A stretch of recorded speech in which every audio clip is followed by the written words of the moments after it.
Standard Speaker Sports Editor Dave Seaman, Ken Carey here. We got name tags when we came in tonight, Dave, because in case people come up to us, they don't know. Everyone knows the man in between us. I'm one of the greatest running backs in Penn State football history, Blair Thomas. You know, I was born in 1984. You're the first Penn State player I remember following that I was a fan of. When I heard you were coming here tonight, I got nervous. I was kind of excited. Is it different once you graduate and you're away from Penn State a little bit? And you obviously, when people are there and you hear the cheers in Beaver Stadium, it's one thing. But years later, when you come to events like this, do you still hear the cheers? Do you look at it a little differently? Is it a little different? Yes, you look at it differently, but I never left. That's how I look at it, because in the last probably 15 years, I probably only missed 5 home football games. So I'm up there quite a bit, trying to support those guys up there, making sure they have the same experience that I had when I was in college.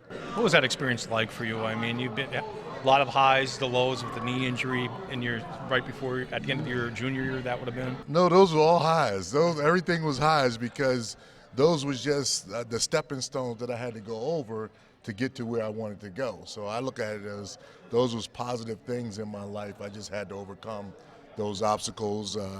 No matter what you do in life, you're going to be tested with some adversity, and blowing out my knee was one of those scenarios. And it turned out that I never wore a knee brace ever in a game situation after having an injury repaired. So it was a blessing for me.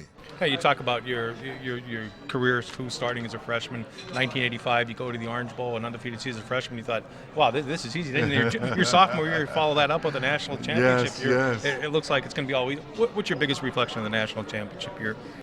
Well, you have to say the interception. When Giftopoulos intercepted that ball to put a cap on what we put our minds to a year prior after losing to Oklahoma in the Orange Bowl, and those guys, those seniors, those upperclassmen coming back, making a commitment, those were the things that really, made that interception at the end so much better, because I know a lot of guys sacrificed to come back for their 5th year to make sure that we won a national championship. My dad was a big Penn State fan, lived through the 80s, and passed away when I was very young. And I always was looking for kind of a father figure. And Joe Paterno kind of slid in there as I looked a little bit. And when I looked up an article I found from you, Joe said of you, Blair's return meant more to us than just his physical ability. We have not had a player in my 40 years who works any harder, practices any harder, is more committed, more loyal, and better liked than Blair Thomas. And I read that statement from Joe Paterno, and I was floored. I mean, yeah, do you want me to frame this for you? I mean, when a man like that, how much does it mean when a man like that thinks of you so much as a man, as a human being? Well, I had the same situation, because my junior year, my father passed away as well. So if I had any issues or problems, I looked to Joe the same way you was kind of looking at him as a role model.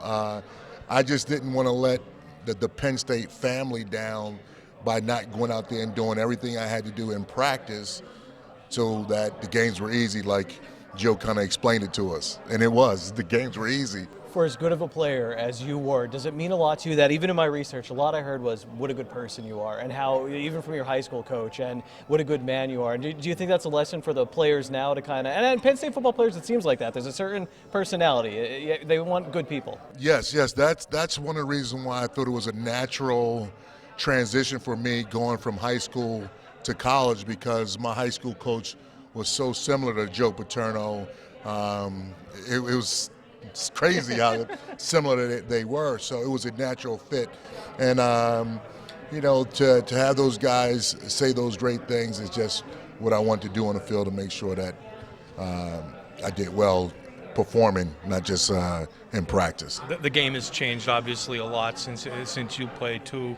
When you played, you were a tailback and a fullback in front of you. You don't even see a fullback at Penn State anymore, too.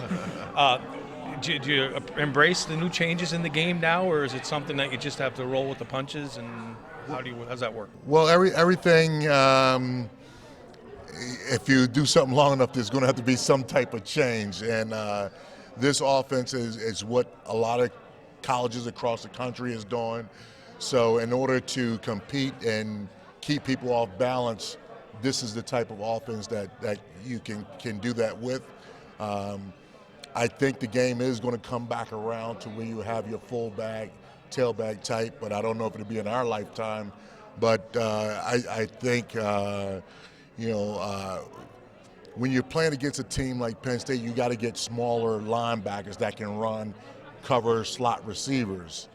So when you put a fullback in the game that's 240, 250, that linebacker is not going to be able to hold up with them. So once someone make that change, Belichick is doing a little bit up in the Patriots, but when that change totally come, you're going to see the fullback surface again. Well, Mr. Thomas, as the first Penn State player I was a fan of, this has been a pleasure. Thank you so much for your time. We appreciate it. Thank you. Thank you, guys.